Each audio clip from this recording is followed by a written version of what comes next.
So hello friends and welcome back to my channel. I hope you are absolutely fine. हम कल रात में पहुंच गए थे आगरा और सॉरी मैं अपडेट नहीं कर पाया क्योंकि मेरे जो एक्शन कैमरा है उसकी बैटरी डाउन हो गई थी, चार्ज पे भी लगाई और साथ में मेरे जो प्रतीक राइड कर रहे थे उनकी गाड़ी की हेडलाइट भी ख़राब हो गई। तो बड़ी मुश्किलों से हम रात में यहाँ पहुँचे, ऊपर से ट्रैफिक। अभी हम जा रहे हैं आगरा का ताजमहल देखने, जो अब इतनी दूर आए हैं तो वो देखना तो बनता है बॉस। तो हमारे साथ हैं प्रतीक है और हमने एक गाइड हायर कर लिया है, नीरज भाई। तो हम जा रहे हैं इन गोल्फ कार्ट की मदद से और पहुंचते हैं आगे, फिर मैं आपको अपडेट करता हूं कि कैसा रहा हमारा पूरा टूर ताजमहल का। ओके, सो हम लोग बैठे हैं, ये कार्ट है जिसकी मदद से हम लोग जा रहे हैं। साथ में नीरज भाई है जो हमें आज गाइड करने वाले हैं पूरा ताजमहल, और यहाँ बैठे हैं प्रतीक भाई अपने। सो अर्ली मॉर्निंग का देखते हैं क्या बेनिफिट निकलता है जाने का। हाँ सर। सर ये ताजमहल का जो हम लोग जा रहे हैं, ये ताजमहल के ईस्ट गेट से एंट्री कर रहे हैं। ताजमहल के 3 दरवाजे हैं एंट्री के लिए, ईस्ट, वेस्ट, साउथ। ईस्ट और वेस्ट अभी खुले हुए हैं एंट्री और एग्ज़िट के लिए, और जो साउथ दरवाज़ा है वो केवल एंट्री के लिए नहीं है, वो एग्ज़िट के लिए है। रीज़न ये है कि वो सिक्योरिटी रीज़न की वजह से उसको सिक्योरिटी के लिए उसको क्योंकि वहाँ पर लोकल पब्लिक रहती है बिल्कुल इस दरवाजे के बिल्कुल लगी हुई, और इसलिए उसको सिक्योरिटी रीज़न बंद किया हुआ है एंट्री के लिए, और केवल एग्जिट के लिए खोला हुआ है। एक मिनट सर, मैं आपको बता दूं सर, फॉरेनर्स लोग हैं, इवन अभी तो कोविड चल रहा है, जब कोविड नहीं था तो फॉरेनर्स तकरीबन यहाँ पर सुबह सनराइज़ के समय 4:30 बजे से लाइन लगाकर खड़े हो जाते हैं, और यहाँ पर काफ़ी लाइन लग जाती है क्योंकि फॉरेनर्स ही ज़्यादा रिकमेंड करता है सनराइज़ के लिए। लेकिन इंडियंस को भी करना चाहिए क्योंकि सनराइज़ में ही ताजमहल की जो ब्यूटी है वो खिलकर नज़र आती है। सनराइज़ एक समय सेकंड और है जो कि सनसेट होता है। सनसेट में भी बहुत अच्छा खूबसूरत लगता है, उसका भी कलर चेंज होता है। और एक तीसरा समय होता है मूनलाइट। मूनलाइट में भी ताजमहल का जो कलर है वो चेंज होता है, गोल्डन हो जाता है। इसलिए मूनलाइट की भी वैल्यू बहुत है। जब फुल मून ताजमहल के ऊपर आता है, उसकी लाइट पड़ती है तो उसका कलर चेंज हो जाता है। इसलिए ताजमहल दुनिया के 7वें अजूबों में शुमार है। इसीलिए इसी वजह से, क्योंकि इसकी जो स्ट्रक्चर है, इसकी बेहद खूबसूरत बनावट है, और इसका जो डिज़ाइन है, और इसके जो अंदर में मार्बल लगी हुई है बेहतरीन क्वालिटी की, टॉप फर्स्ट क्वालिटी जिसे मकराना बोलते हैं, इस कलर के चेंज होने के कारण इसकी वैल्यूज बहुत ज़्यादा बढ़ जाती है। So please first come here. मैं ये पिक्चर दिखाना चाहूँगा आपको। 2 पिक्चरों को कुछ डिफरेंट नज़र आता है। ये साइन इसलिए लगाया हुआ है कि आपको इक्वली नज़र आ जाए, क्योंकि आप बिल्डिंग पर नज़र मारते हैं तो बिल्डिंग एक सी नज़र आती है, बिल्कुल भी डिफरेंट नज़र नहीं आता है। ये 2015 का लिया गया पिक्चर है, क्योंकि ताजमहल एक सफ़ेद संगमरमर इमारत से बनी हुई है जिसे मकराना हम बोलते हैं, जो कि राजस्थान से आता है। इस पत्थर की खासियत है, हमारी नेचर जो स्क्रीन की नेचर होती है सेम इसी की नेचर सेम वही है। इसमें क्या होता है कि जब पॉल्यूशन जितना ज़्यादा हो जाता है तो पॉल्यूशन की वजह से ताजमहल पीलापन पड़ जाता है, क्योंकि जो वाइट मार्बल है वो अपने आप में एब्जॉर्ब करता है पॉल्यूशन को और पीला पड़ जाता है। इसीलिए ये पिक्चर एएसआई ने बताया 2015 का लगाया हुआ है।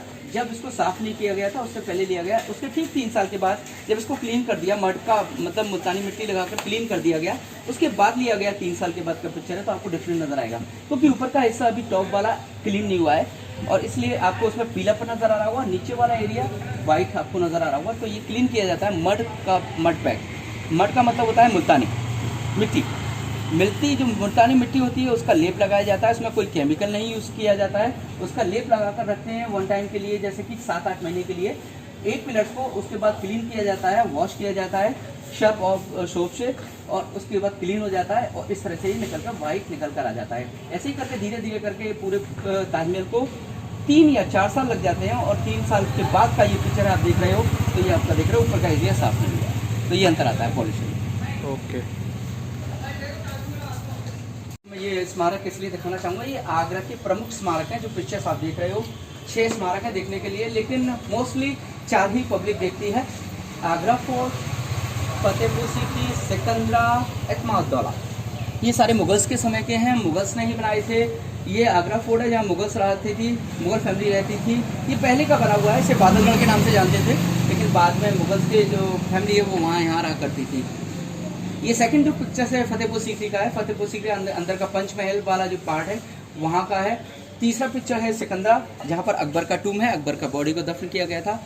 4th पार्ट है जो एतमादौला, यहाँ से करीब 16 किलोमीटर है। यहाँ पर नूरजहां के जो फादर और मदर्स और ब्रदर्स थे उनकी बॉडी को दफन किया गया था। दे आर बuried inside। ओके, होता है जहाँ से 4 दरवाजे और 4 गार्डन नज़र आते हैं मिडिल सेंटर में खड़े होने से। और कोड का मतलब होता है ऑर्डर्स। कोर्ट्स के जो स्ट्रक्चर को जो मानता है क्योंकि उस ज़माने में जब इसके अंदर लेबर्स काम करती थी उनको ऑर्डर्स दिए जाते थे कि आपको कहाँ काम करना है, और वो लेबर्स यहीं से ऑर्डर्स लेती थी, इंस्ट्रक्शन लेती थी, क्योंकि लेबर्स जो रहती थी वो यहाँ पर आ करती थी। ये फोर्ट कोर्ट एरिया है और यहाँ पर ये सारे रूम्स देख रहे हैं, ये उन्हीं की लेबर्स के रूम है। जो चारों तरफ आप देखोगे सारे मेहराब टाइप के रूम बने हुए हैं, ये सारे लेबर्स के रूम हैं। यहाँ पर लेबर्स रहा करती थी, कहने का मतलब ये है कि जो इसके अंदर काम करती थी उस हमारे में 400 साल पहले। हाँ,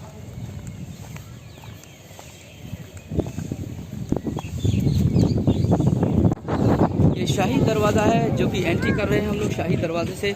और शाही दरवाजे का मतलब ये है क्योंकि मुग़ल फैमिली शाही फैमिली से बिलोंग करती थी, इसलिए दरवाजे का नाम शाही दरवाज़ा रखा गया है। इसकी हाइट 105 फीट। पिक्चर देख रहे हो, ये अंदर में दर्शाता है कि अब जो फोटो इसका पूरा मैप है। 16 गार्डन का कॉन्सेप्ट है। मुख्य गुंबद आप लास्ट में देख रहे हैं, यमुना रिवर बैंक के बिल्कुल कॉर्नर पर है। मिडिल सेंटर में जो वाटर टैंक्स और ये हम लोग जहाँ खड़े हुए हैं, ये शाही दरवाजे का मेन फ्रंट, इसे शाही दरवाज़ा बोलते हैं। तो प्लीज़ मैं अपना एंट्री कर दूँ, उसके बाद से 4.5 करोड़। इस इमारत को बनाने में सबसे ज़्यादा जो कीमत आई थी वो मुख्य गुंबद जो आप वाइट वाली इमारत देख रहे हो उसको आई थी, क्योंकि इसके अंदर बेस कीमती जो आप जो स्टोन्स देख रहे हैं सामने, ये सारे हीरा रत्न जो हम लोग रिंग्स में पहनते हैं, हार में पहनते हैं, ज़्यादा सेम स्टोन, वही सेम स्टोन्स हैं जो हम लोग रिंग्स में पहनते हैं, हार में पहनते हैं, ज़्यादा जेम्स स्टोन। क्योंकि ये सारे इम्पोर्ट किए गए थे, बाहर से आते हैं, अफ़गानिस्तान, ईरान, टर्की, बेल्जियम, इसलिए इस स्ट्रक्चर का कॉस्ट सबसे ज़्यादा लगाया जाता है। हालांकि पूरे ही मकबरे का जो इमारत है वो इमारत का जो आप शाही दरवाज़ा या ईस्ट गेट से देख रहे हैं पूरे मकबरे तक, इसकी कॉस्ट 4.5 करोड़ रुपये आई थी उस ज़माने में। और जो वाइट वाली इमारत है इसको बनाने में 17 साल लगे थे। बाकी का पूरा कॉन्सेप्ट 5 साल में बनकर तैयार हुआ था। 5 और 17 कितने होते हैं सर? 22 ईयर्स में पूरे मकबरे को बनाकर कंप्लीट किया गया था। उस ज़माने में इसके अंदर 22,000 कारीगरों ने मिलकर काम किया था। 22,000 पब्लिक्स ने वर्कर्स ने काम किया इसके अंदर में, जो कि बाहर की रहती थी। मैंने आपको बताया ना फोर्ट एरिया के अंदर रहती थी, वहाँ से ही उनको ऑर्डर्स दिए जाते थे कि किसको कहाँ काम करना है, तो इस तरह से यहाँ पर काम करते हैं। ये बीच वाला जो आप टैंक्स देख रहे हो, ये जो मिडिल सेंटर है, ये टैंक आपको रिफ्लेक्शन नज़र आता है ताजमहल का बीच में, और इसका जो आप पीछे पिक लेंगे तो रिफ्लेक्शन नज़र आएगा। और आज इसके अंदर में टुलू पंप या मशीन लगी हुई है, क्योंकि टेक्नोलॉजी है मशीन इलेक्ट्रिसिटी की, इसलिए इनको इलेक्ट्रिसिटी से चलाया जाता है। पहले प्रेशर से चलते थे, प्रेशर बाय दबाव के थ्रू चलते थे, क्योंकि इनके अंदर में मार्बल जी आप जो पत्थर देख रहे हो लाल वाला, इनमें से होल करने के बाद स्टोन्स को पाइप लगाए गए हैं पत्थरों के, और उनको कनेक्टिविटी की गई है। नहीं, सब उसी समय का है। गार्डन इवन जो फ्लोर सारे सब उसी समय के हैं, बाद में कोई भी इंक्लूड नहीं किए गए हैं। सामने 2 बिल्डिंग और आप देख रहे हो सर, 2 बिल्डिंग, ये राइट हैंड साइड पे, लेफ्ट हैंड साइड पर मॉस्क है, शाहजहां की प्रे हाउस, और राइट हैंड साइड पे आप जो देख रहे हो वो मेहमान खाना गेस्ट हाउस। उस ज़माने में जब फ्रेंड्स उसके आते थे तो वहाँ पर कुछ टाइम के लिए देखते थे, निहारते थे इस इमारत को, कितना बेहद खूबसूरत नायाब नमूना है मुमताज़ का, और उसको निहारने के बाद वो चले जाते थे। इसलिए वहाँ पर कुछ ब्रेक टाइम लेने के लिए उस जगह का नाम मेहमान खाना पड़ गया। लेफ्ट हैंड साइड पे ये पहली बिल्डिंग, सबसे पहले जो स्ट्रक्चर बनाया गया था, इसका फाउंडेशन बनाने के बाद मॉस्क, क्योंकि शाहजहां जब आते थे स्ट्रक्चर को बनाने से पहले जब बना रहे थे तो उनका समय पूरा दिन ज़्यादा बीतता था, और उनकी लेबर्स जो थी वो ज़्यादातर मुस्लिम थी, तो वो नमाज अदा करने के लिए सबसे पहले ये बनाया गया। उसके बाद ये जो सामने वाला स्ट्रक्चर देख रहे हो, मेन गुंबद, मुख्य गुंबद जो आप देख रहे हो, जिसका नाम ताजमहल है, उसको फिर लास्ट में हुआ है वो राइट हैंड साइड वाला, उसकी कॉपी की गई थी मेहमान खाने की, वो गेस्ट हाउस की मेहमान खाने को, और उसका कोई रीज़न नहीं था, सिमेट्रिक बनाने के लिए इस एज ए सिमेट्रिक बिल्डिंग लगे पूरी दूर से, इसलिए उसको बनाया गया, बाद में उसको मेहमान खाना नाम दिया। ओके। इसकी हाइट जो आप देख रहे हो सामने 273 फीट है, बॉटम टू टॉप, ऊपर से लेकर नीचे तक। मीनारें अपने आप से अब बाल की तरफ झुकी हुई हैं। आप जो 4 मीनार देख रहे हो 1 2 3 और एक और पीछे इसके, तो ये मीनारें अपने आप से बाहर की तरफ टेढ़ी हैं, देखिएगा। उसके आर्किटेक्ट ने इसलिए टेढ़ी बनाया कि कभी भी इनकेस ये फ्यूचर में किसी भी कारण, भूकंप के कारण ये गिरेंगी तो मेन स्ट्रक्चर पर नहीं गिरेंगी, आउटसाइड में इनका बैलेंस होगा, तो आउटसाइड में कहीं भी कितना भी बार पड़ेगा, भूकंप आएगा, वो आउटसाइड की तरफ गिरेंगी। अगर वो स्ट्रेट बनाता आर्किटेक्ट तो मुख्य गुंबद पर गिरती, तो मुख्य गुंबद पर बहुत डैमेज होता, और बहुत डैमेज होता उसको बनाना ईजी नहीं होता, क्योंकि उसके अंदर में बहुत सूक्ष्म स्टोन इनलेट वर्क का काम हो रखा है। और जो सामने लिखाई आप देख रहे हो, दोनों तरफ लिखाई हो रही है, जो ऊपर और नीचे दोनों तरफ, ये अरबी भाषा है, अरबिक लैंग्वेज है, होली बुक ऑफ कुरान से इंस्पायर्ड होकर गॉड्स के नेम है। अल्लाह के 99 नाम लिखे गए हैं। ओके, हाँ जी। पूरा। ये अरबिक लैंग्वेज है, उर्दू नहीं है। और ये भी इनलेड है, ये भी इनलेड किया है। कहने का मतलब ये है, इसको भी मार्बल के अंदर में स्टोन्स को फिक्स किया गया है।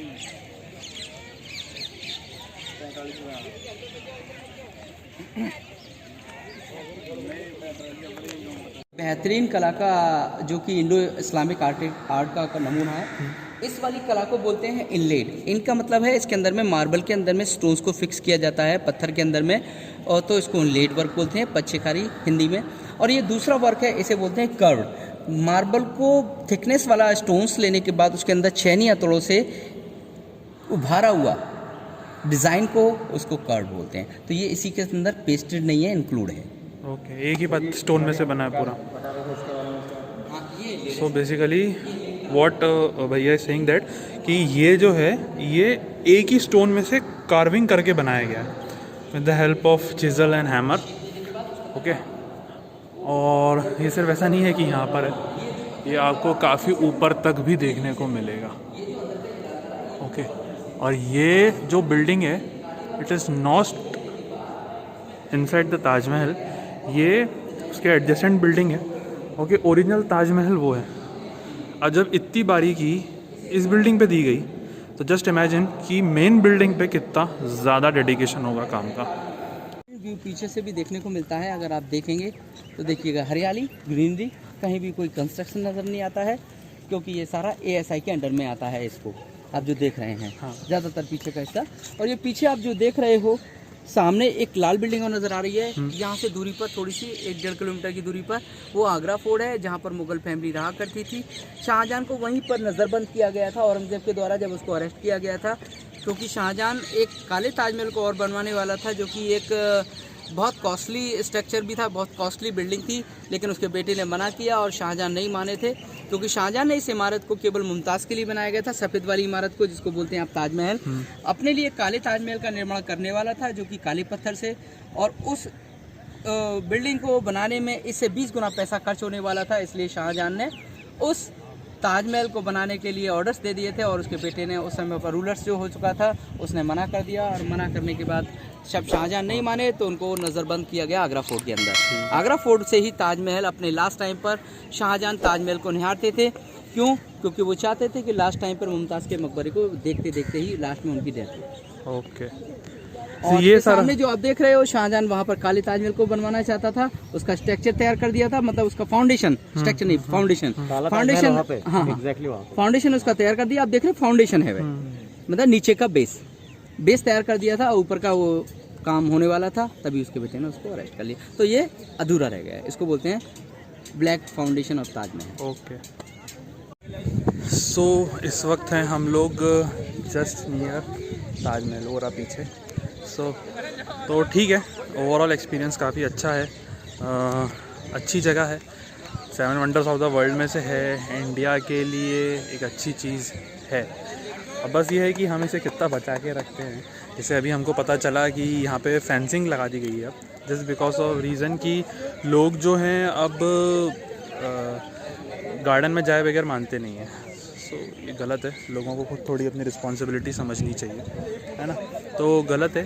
बाकी आर्किटेक्चर के डिज़ाइन से अगर आप इसे देखो, दूसरी चीज़ें हटा के एक बार, तो वाकई में 7 वंडर्स ऑफ द वर्ल्ड में इसको रखना एक बनता है। जैसे हमको हमारे गाइड ने दिखाया वहाँ आगे, जो मेन गेट से हम एंटर हुए थे, उस गेट से एंटर होने के बाद अगर आप पीछे उल्टे पाँव चलोगे थोड़ा सा ताजमहल को देखते हुए, तो it literally look like that it is zooming. Okay, इसका साइज़ बढ़ता जाता है। सो वो अपने आप में एक फैक्ट है एक तरीके से, और बाकी स्ट्रक्चर तो है ही अपने आप में कमाल।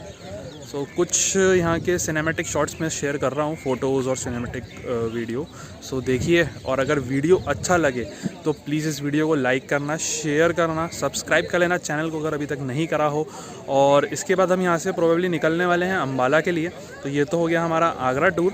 अब नेक्स्ट वीडियो जो डलेगा वो अम्बाला टूर का डलेगा, कि riding towards Ambala, probably Ambala. पहले प्लान था हमारा कि हम अम्बाला ना जाके लुधियाना पहुँचेंगे, लेकिन अब लग रहा है लेट हो चुके हैं ऑलरेडी, तो शायद हम अम्बाला ही पहुँच जाए, वही बहुत बड़ी चीज़ है हमारे लिए। तो मिलता हूँ आपसे आगे। टिल देन स्टे सेफ, और प्लीज़ यार अपना प्यार बढ़ाते रहो, लाइक शेयर सब्सक्राइब करते रहो। तो मिलता हूँ मैं आपसे अगले वीडियो पे। Till then bye friends.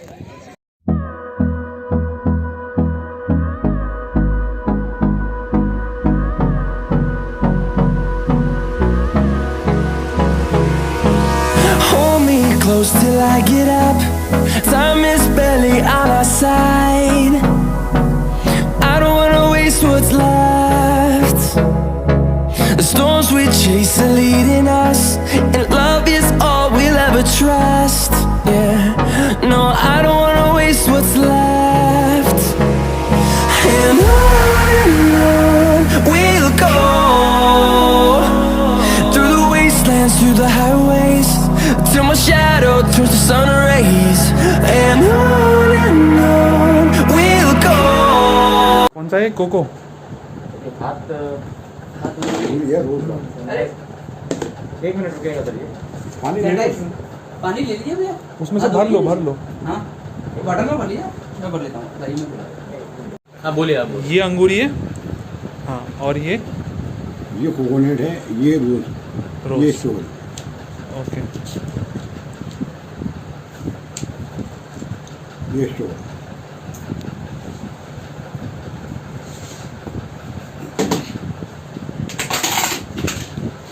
कितने साल से सर ये दुकान है आपकी यहाँ पे? इसमें पैसा मेरे ख्याल से हो गए होंगे 20 के आसपास। ये चॉकलेट 2001 के। कितने दिन चल जाता है पेठा? पेठा 15 दिन। 15 दिन। ड्राई फ्रिज के, इसको फ्रिज में रखेंगे तो आपको लाइव कर देंगे। और फिर तो बहुत लाइफ कर जाता अच्छा, है।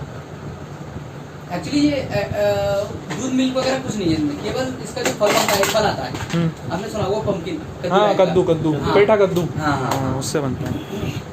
पेठा कद्दू, हाँ, वो थोड़ा अलग रहता है। ये केसर का है। ये केसर है ड्राई। अच्छा लोकल ले लेंगे तो वो थोड़ा नहीं चलेगा। उसमें क्या है कि जो चीज़ें इसमें मिलाई जाती हैं वो नहीं मिलती है, ओके। वो सीधा केवल शुगर और उससे बना देते हैं, हाँ, हम हाँ। शक्करी वगैरह, हाँ हाँ। वो सस्ता मिलता है। सो ये शॉप है ईस्टर्न गेट का ना, ये ईस्टर्न गेट के बिल्कुल पास में ही है, ठीक है। तो अगर प्राचीन नाम से, सो यहाँ पे आपको पेठे की काफ़ी सारी वैरायटी मिल जाएगी। आप देख सकते हो सामने पूरी लिस्ट है हमारे पास, ठीक है। फ्लेवर्स आप देखते हो, paan, butterscotch, chocolate, mango, coconut, काफ़ी सारे फ्लेवर्स हैं। अब हम यहाँ पे टेस्ट करते हैं फ्लेवर और फिर बताते हैं कि कैसा है।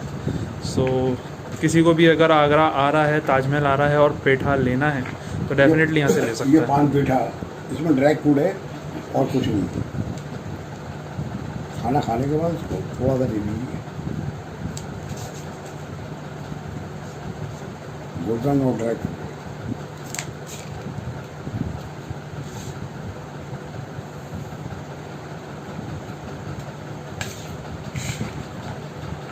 काम करते हैं, इसको इधर रख दीजिएगा हाथ लगाने से पहले। सो फ्लेवर हमने टेस्ट करे, सारे फ्लेवर वैसे ही हैं जैसे ओरिजिनली होने चाहिए। जैसे अगर आप चॉकलेट खाते हो तो चॉकलेट पेठा बिल्कुल चॉकलेट जैसा ही लगेगा खाने में। सो लिटरली फ्लेवर्स भी काफ़ी अच्छे हैं और शॉप है तो यहाँ से आप आके ले सकते हो जब भी आप आगरा आ रहे हो। So let's continue. ताजमहल के पास में ये ईस्टर्न गेट बता दिया जैसे मैंने आपको, प्राचीन नाम से शॉप है, ठीक है। तो चलिए फिर आगे मिलता हूँ मैं आप लोगों से।